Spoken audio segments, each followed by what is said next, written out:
Okay, here we go. There we go. Good morning, good afternoon, good evening, wherever you find yourself in this big, beautiful world of ours. Okay, very good. Hello, everyone. My name is Jeffrey Richards, and this is Stephen Estelle, Represcan 3D. Thank you. And today, this is going to be the continuation of the vlog of the development of the Swan. Two-place flying boat, true amphibian, and it will be in the light sport aircraft category. So today, I had some questions during our last vlog. Some people want to know more about the airplane, and we're going to talk about some dimensions today. So again, it's one pilot and one passenger, but again, it will have, it'll be equipped for two pilots for training purposes.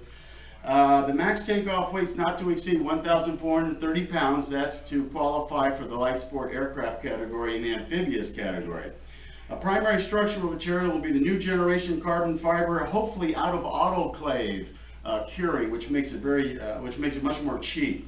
The empty weight 720 pounds. Fuel quantities 25 gallons. It's about 178 pounds of gas. The payload's going to be 500 to 580 pounds. Load factor is 2.5 G's positive, 1.5 negative. Wingspan 40 feet. The wingspan fold is no more than 8 feet 6 inches, and that's to give us a rotable capability for the airplane.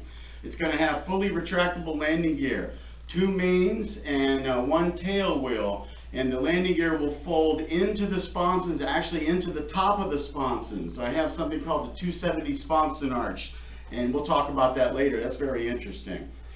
So remember, this airplane's all about low, slow, and affordable. It's not a fast aircraft. And max speed, we anticipate of 138 miles an hour. I'm thinking we're going to go much faster than that.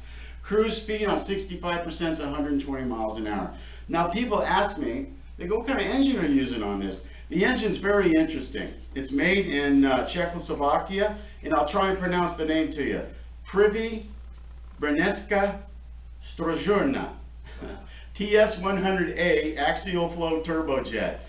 The thing only weighs 42 pounds, but it produces 350 pounds of thrust. It's an amazing engine, and I hope to. I want to actually go over there and meet these people and talk to them. But also, I'm considering electric. Electrics are really interesting, particularly the new generation electrical motors. Extremely powerful. So we're also looking at that. Okay, so Steve.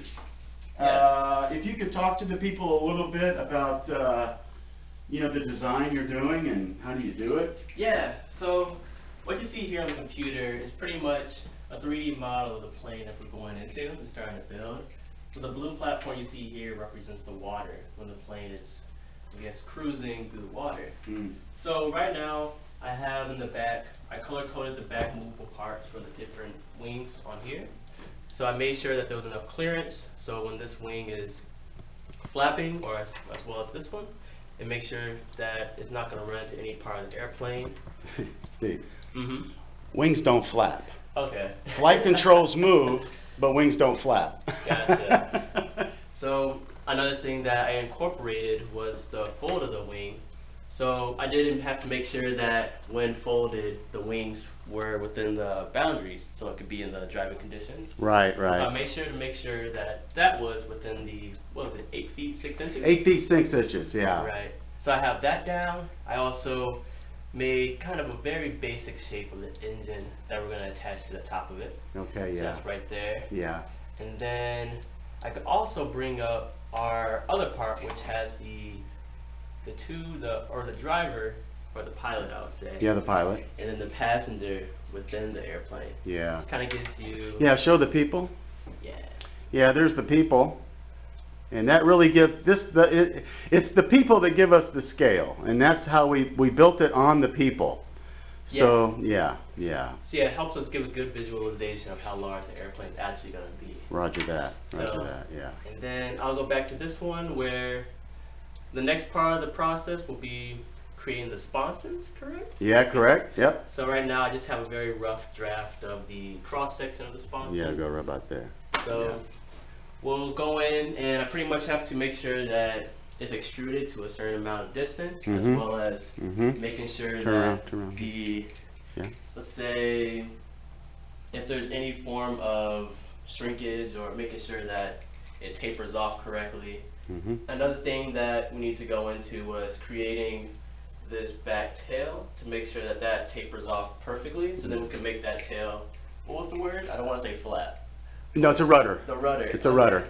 Actually, that's the water rudder. Okay. Yeah, but the water rudder will also move in flight with the flight rudders as well. Sounds good. Exactly. So that's also going to be the next process of making sure that the rudder can also be movable and make sure that's the correct shape. All right. And then there was the one more piece. I forgot the name of it. That's The strake. the straight. The strake. Yeah. So then the straight's going to be the next plan too, and get that design once we get the spots created. Okay, great. Great. Yeah, so that's where I'm at right now. Okay. Well, Steve, that sounds really great, and he's going to go ahead and make these improvements, and we're going to have another vlog tomorrow. We're going to speed this up a little bit because we missed out last week. I was a little bit too busy. So, you know, Steve, it's really looking good. It's coming together. Awesome. I think everybody's enjoying this, and we'll continue this on. So, until that time, thank you for your time. Say goodbye. Goodbye, guys. Bye. Okay, cool.